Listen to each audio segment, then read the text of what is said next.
do you prefer Jelly, Jelly Roll, Mr. Roll, JR? What's the best name to call you? I've been known to answer to asshole. We'll see how this interview goes. Maybe that's what it'll be at the end. That's what it'll be at the end. No, I answer anything. My mother calls me Jelly. So yeah, Jay, Jelly, any of that works, man. Was Jelly Roll bestowed upon you by your mom? Was that something you picked up down the road? Yeah, man. I was a chubby kid. So I like spent the whole second half. She called me Jelly Roll when I was a kid. And I spent the rest of my life trying to grow into the name. I guess that's easier than growing out of the name. You know what I mean? You got to do that workout and stuff, sweating. Who wants to do that? Who wants to do that? God, what if she'd have named me Slim? I might have a six-pack. I tell you what, you'd be a model. That's what it is. You'd be on the cover of Vogue and all that good stuff. Yeah. Well, I think it worked out for you. And it goes to show that with this latest album, Ballads of the Broken, which was released September of 2021, then you had the first single, like we talked about, Dead Man Walking. And the latest single, let's kind of talk about this crossover, because you're labeled a rapper. I mean, and I hate putting labels on things, because music, I think it flows. It can fit in so many different things. It means different things to different people. So now we're seeing this crossover. Did you anticipate that at all? I mean, when you're making the music, are you thinking, hey, I want this to go on the rock charts. I want this on the hip hop charts. Let's talk about that. Well, I think I never thought about, I didn't understand the importance of music having a genre name. Mm-hmm. But now that I understood, I knew that the music was going to just kind of naturally evolve. I just didn't know where it would land. Yeah. I knew that I didn't want to just rap my whole life. I knew that I wanted to, find my voice and find my passion for music. It's like real deeper music. And it just kind of grew naturally, man. I never thought about it. I knew that whenever I started transitioning, I partnered with a record label, and they said, what do you need us for? And I said, radio. I was like, I've never, I don't know how to cross the genre line the right way and, really understand how that works. And they were like, you don't need anything else? I was like, I literally don't need anything else. I just need help. And I'd already had Ballads of the Broken recorded. Yeah. So I was like, I got a record. I was like, I think it leans rock. I was like, but I don't know, and then I played it for them, and then it just kind of happened. I knew that rock would be my home because I played my first Danny Wimmer Presents Festival 7 years ago. Oh, wow. Yeah, it's like 6-7 years ago. And I just remember how awesome it was and how open and receptive the fans were to it being different, And at that moment, I was like, this is clearly where I'll probably, end up at.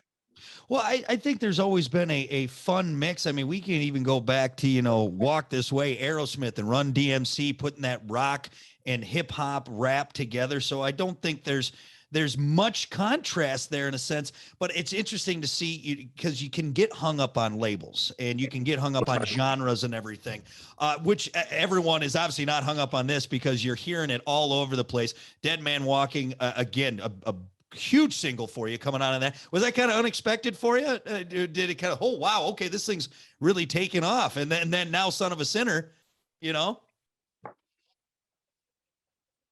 Yeah, never seen it coming from a mile away. I mean, literally, when I partnered with BMG, I turned the record in, and I was like, cool, I'll start, I was like, I thought we would start working on a record to take to radio after this one.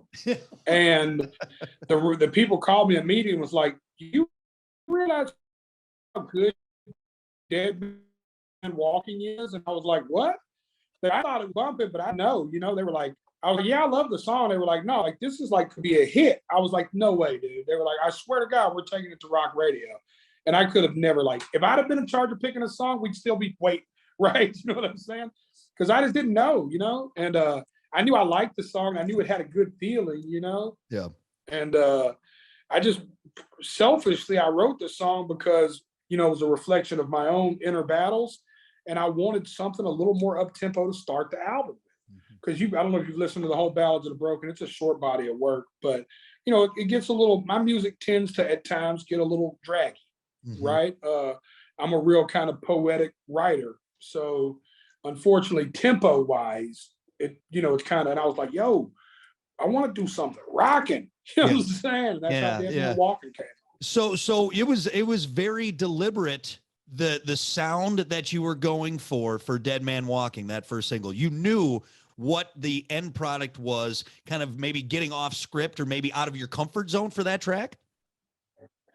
I just wanted something up tempo. Yeah. I don't know if I had a song explode last year called Save Me. Mm-hmm. And it is the epitome of a ballad. It's an acoustic ballad. There's not a bass, not a drum. It's just an acoustic ballad. And I was like, listen, y'all, I need some. I felt the need to start the next album off with something that just made you go like this. You know, and we had all these songs wrote, and I was like, we're still missing that one, but I had this melody in my head, this dead man walking, dead man walking. And I just kept hearing it. I was like, that might be it, you know, and we just started fiddling with it, and there it goes, baby. So there it goes, baby. Never would have guessed it'd be a top 5 rock radio record. I think it's like number 6 or something today. Yeah, there it goes, man. It's huge. It's huge. It's out there, and again, you can hear it at on WJJO. Just spinning it, people loving it, rating it like crazy. And a great way to start off in that introduction into the rock world, or at least a wider spread introduction. And now the latest single, "Son of a Sinner." You talked about Dead Man Walking and kind of a more personal song there, you know, writing from experience, which I kind of take from you and reading on you. It seems like you pull a lot from that. "Son of a Sinner," is that the same thing? Are you life experiences, your own personal kind of experience in that song? Yeah, my music is extremely autobiographical. And it's also a reflection of the community in which I grew up in. So sometimes, even if it's not 100% my story, it's a story of the community. Yeah. And I've always looked at music this way, man. Some music is meant to be heard and some music's meant to be felt.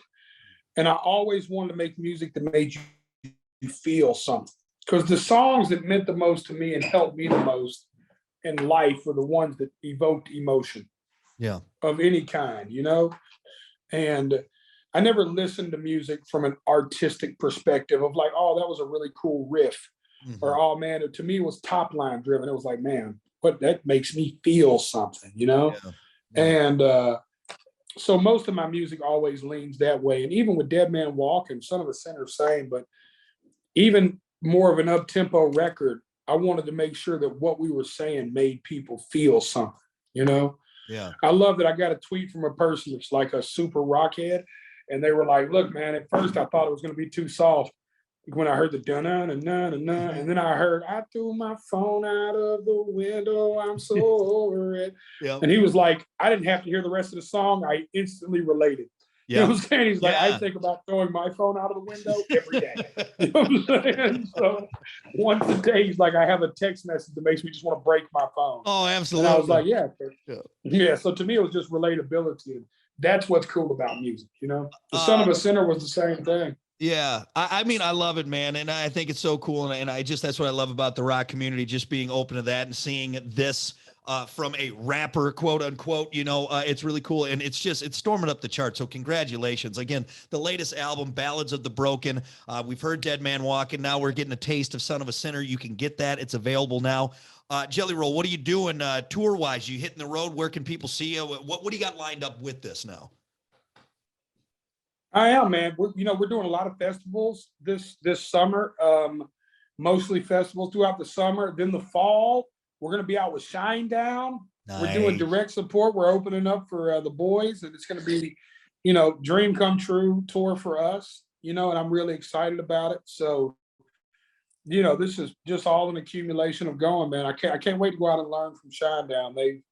Nobody's done it bigger or better than they have the last 10 years, 15 years. And I look forward to going and being a student of the game.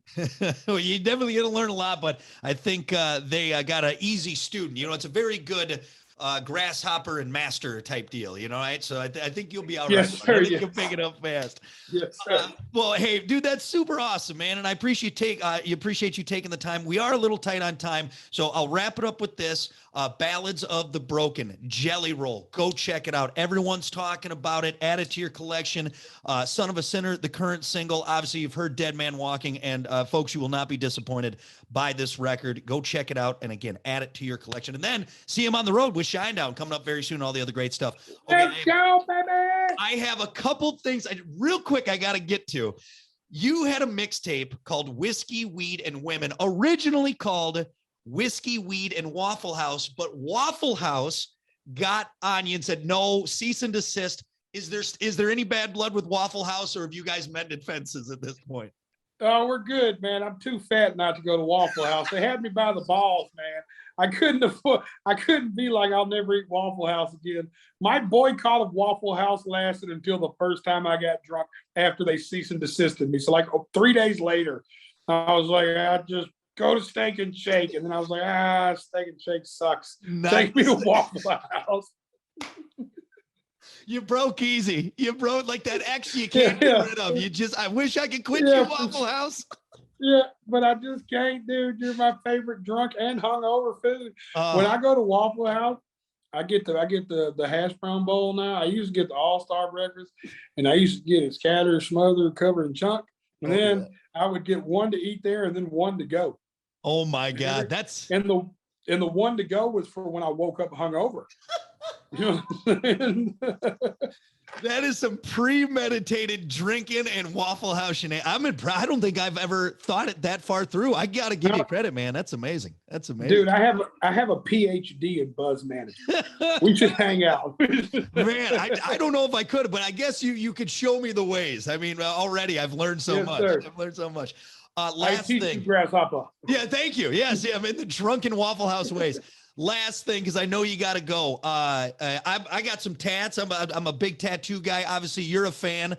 I know your lovely wife also has quite a few tattoos. So my question is, last one of the day, would you let your wife give you a tattoo, but you wouldn't know what it was until she was done and you saw it in the mirror?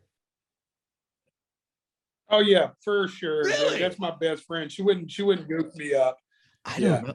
See, she'd take care. She'd be something cool. Something cool. See, I guess maybe I need to reevaluate my wife and I's relationship, because I would not let her do that. She would mark me with something.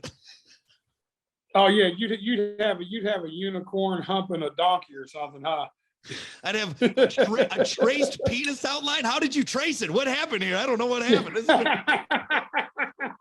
I am not happy about that. Well, I think that's great that she would try. I think it's great that you would trust her to do that. That's a good relationship right there, my friend. That is. Yes, sir. Yes, sir. Well, again, Jelly Roll, the latest album, Ballads of the Broken, Son of a Sinner, out on the road, supporting it here on JJO. Congratulations on the success. Welcome to the crossover of the rock world, and we can't wait to hear more from you, man. Dude, thank you for playing it, brother. Thank you all for listening. All right, man. Well, you take care, and we will talk to you soon. Yes, sir. Thank you, brother, man. I appreciate you. Yo, I didn't want to say it on air because I was afraid I'd say it